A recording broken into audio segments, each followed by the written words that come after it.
My name is Tom. As a surgeon at a general hospital, I spend my days extremely busy. The job of a surgeon is physically and mentally very demanding. My colleagues and junior doctors are always complaining about the busyness. Just yesterday, I was consulting with my good junior Alex. You know, this hospital is just too busy. I'm thinking about moving to another hospital, he said. What are you talking about? A general hospital is the best place to hone your skills, I replied. Despite everyone being exhausted, I was working hard for my wife, Sarah, and my soon-to-be 2-year-old son, Max. Max was angelically cute. When I get home, he greets me with his unsteady steps, calling out Daddy, and it soothes both my body and soul. But child-rearing was more challenging than I imagined. At times, since Sarah's burden with child-rearing inevitably became bigger, I took on as much housework as possible. I was not good at cooking, so I left that to Sarah, but I eagerly did what I could, like cleaning and laundry. Of course, whenever time allowed, I would play with Max or put him to bed, trying to give Sarah some time to rest. I would like to have a second child if possible, but due to the nature of being a doctor, my life schedule was irregular, and it was hard to find the right timing with Sarah, who was always tired. I had almost given up on bringing up the topic of a second child with Sarah. Even though it might be difficult right now, I have Max, who is more precious than anything, and I decided to wait patiently until Sarah gets into the pace of parenting. I fought so and was struggling with work and raising my son every day. As time went by, it seemed that Sarah was gradually regaining her strength. She seemed to be going out during the day, and her smile had increased. You seem to be in good spirits lately, I said. Do you think so? Maybe I'm finally getting the hang of it, Sarah laughed, and I was very happy to hear that. If things continue like this, Sarah might start thinking about a second child. I need to work harder for Sarah and Max. I thought about these things as I went through my days. But as she got better, Sarah started to neglect cooking.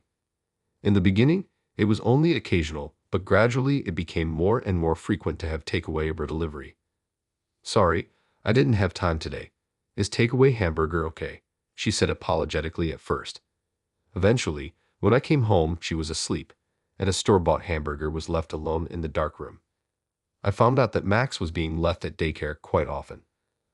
I thought Sarah needed a change of pace and didn't say anything at first, but she started to leave him there until quite late almost every day.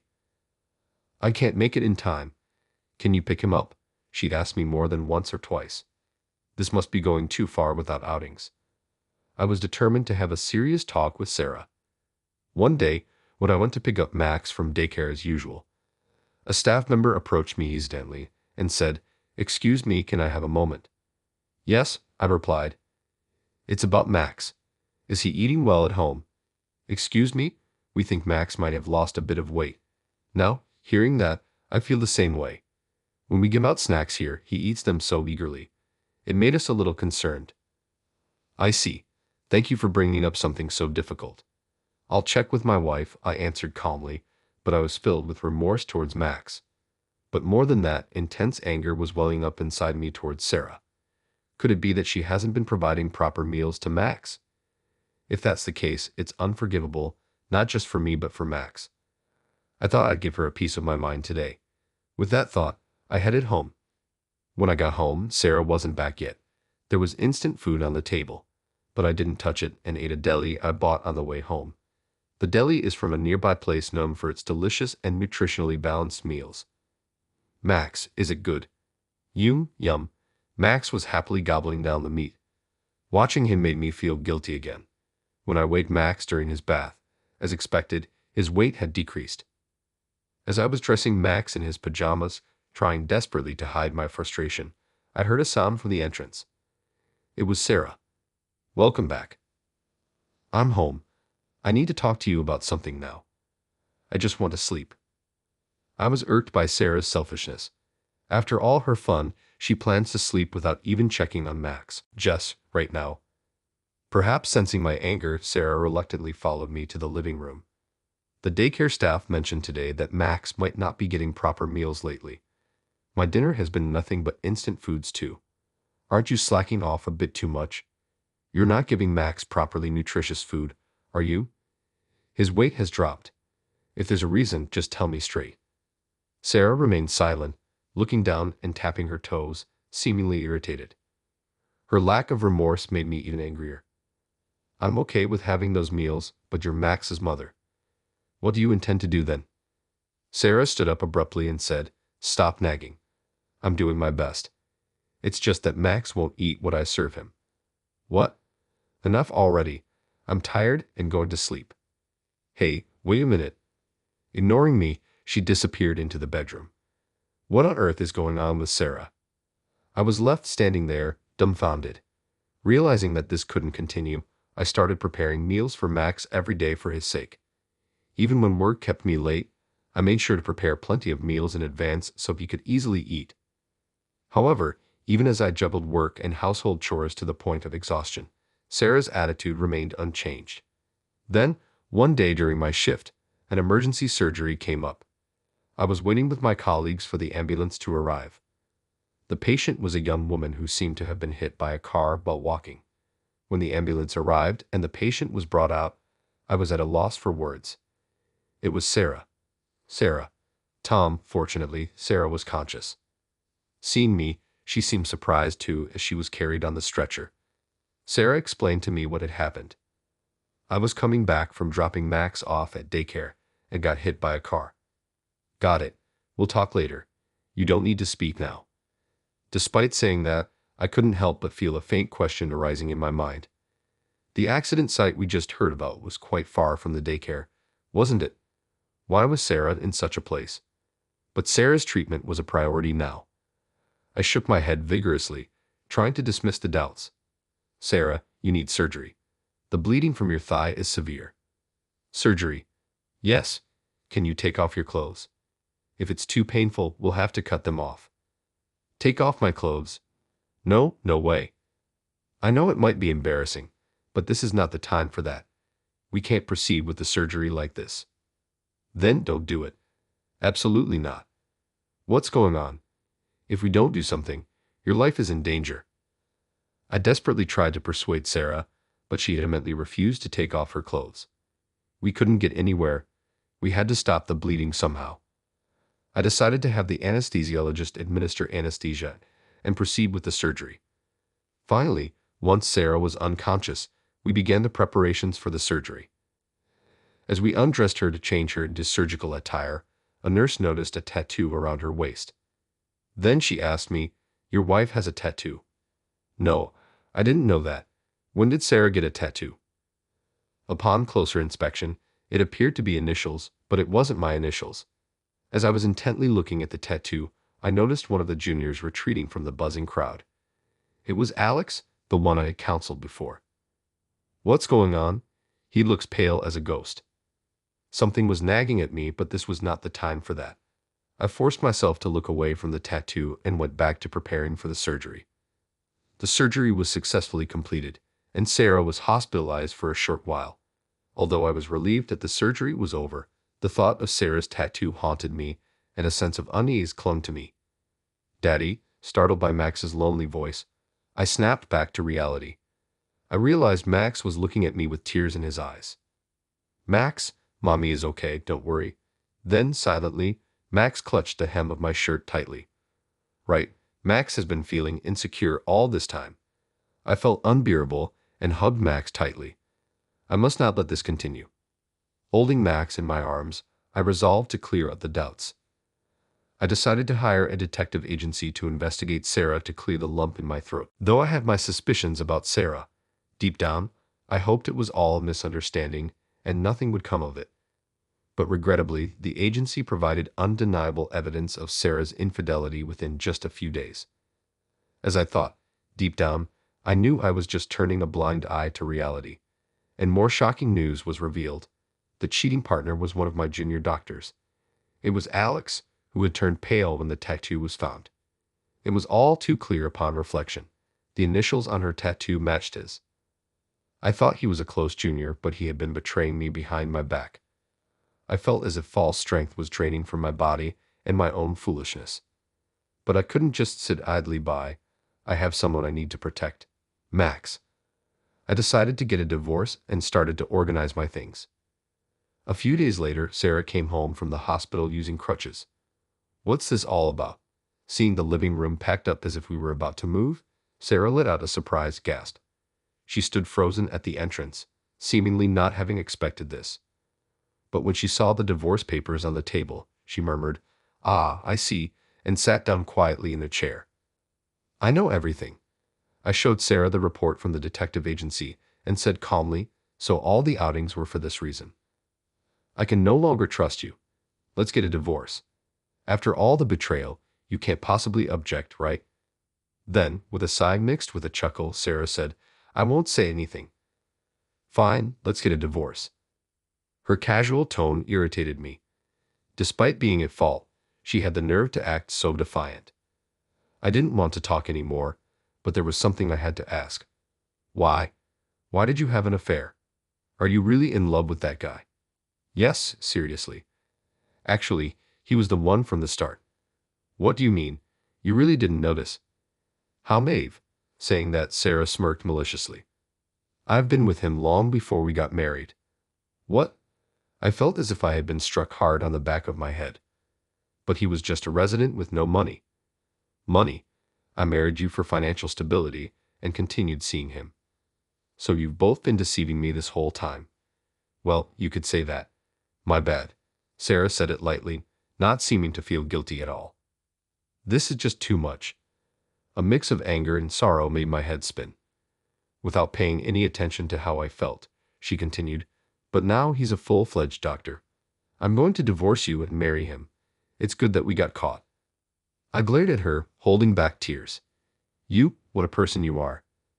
"Thank you for everything," she said with a sneer, appearing as a stranger to me.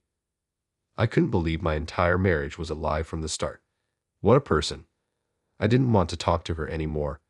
I felt like running away right then, but there was still something important to decide. Took a deep breath to maintain my composure and broached the most crucial topic. As for Max's custody, of course, I'll be taking him, I stated firmly, looking into Sarah's eyes. I thought she'd say she didn't want custody since she hadn't been taking care of him at all, but surprisingly she said, "Wait a minute. I won't give you Max." "What are you talking about? You've barely looked after him, always leaving him at daycare or with me. This is the line over here.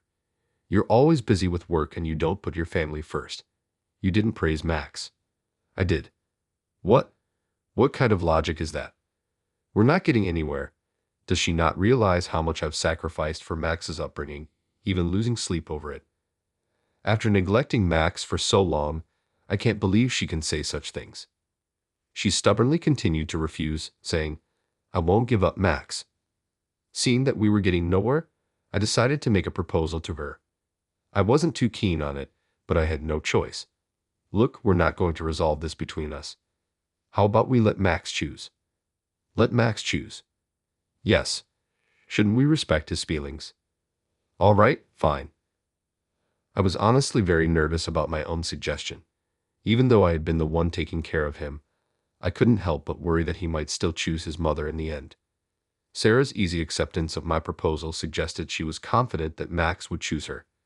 What if Max chooses Sarah? I shook my head vigorously, trying to dispel the negative thoughts.